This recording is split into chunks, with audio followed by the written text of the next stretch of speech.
France is a country. Shocking, I know. Nowadays, France looks like this, but it used to look like this. France had a large empire. In 4000 BC, France looked like this. But how did they get from tribesmen to great power? This is the rise and fall of the French Empire.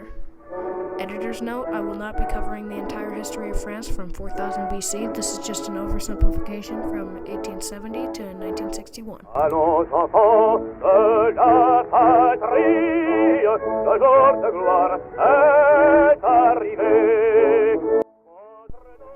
Our story starts where all great stories do, the beginning. The year is 1871, and France isn't feeling so hot. They are losing a war to Prussia, and the Emperor of France, Napoleon III, isn't very popular. Losing wars tends to have that effect. Eventually, the people had enough and overthrew him in 1870.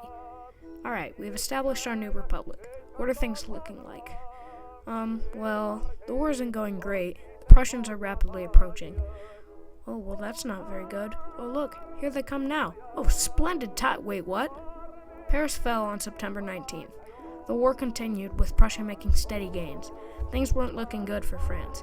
When you lose a war, people tend to get unhappy, and when they get unhappy, they go to extremes. We saw this with the Nazis in Depression-era Germany, and in 1917 with Russia's defeat in World War I. In this case, people turned to communism.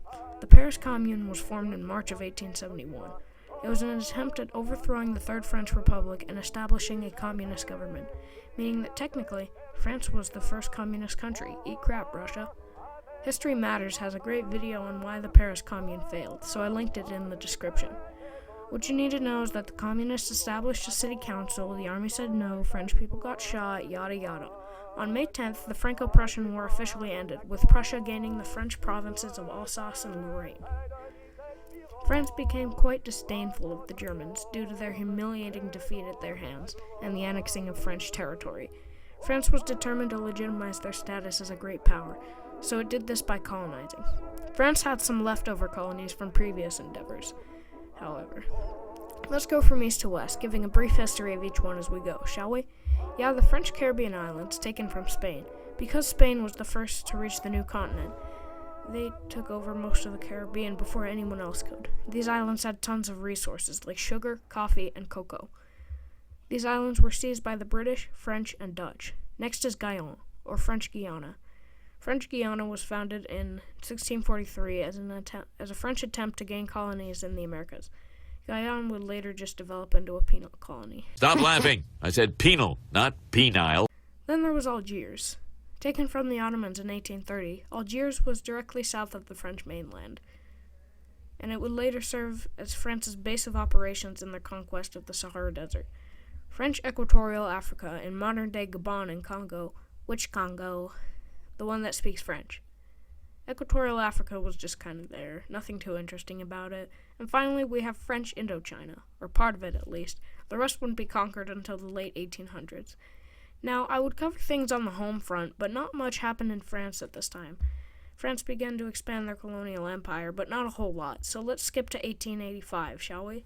France has begun their conquest of Vietnam, seizing many areas of the region from the Nguyen dynasty. In Berlin, the Berlin Conference is taking place. The Berlin Conference was meant to decide who gets what, and when it comes to Africa. After the conference took place, France would end up getting Madagascar, modern-day Djibouti, which was then called French Somaliland. This name was later changed to be less French.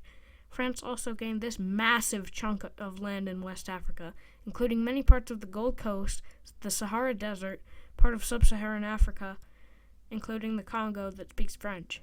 France would also seize these planned-out lands over the coming decades, with the last of the French Sahara being taken in 1904. In the 1910s, it was very clear that a war was coming, so France created an alliance with Russia called the Entente, which is French for understanding. What are they understanding, you may ask?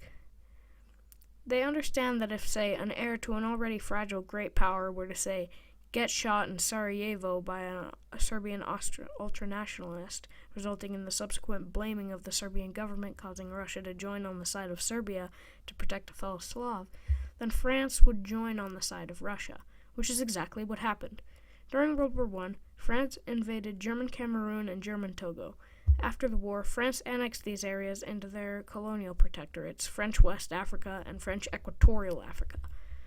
Before the war was over, Britain and France met to discuss how the Middle East would be divided, and it was decided that France would gain Syria and Lebanon, and Britain would gain Iraq, Jordan, and the Holy Land. After the war, France just chilled out, because there was nobody left to colonize. So sad.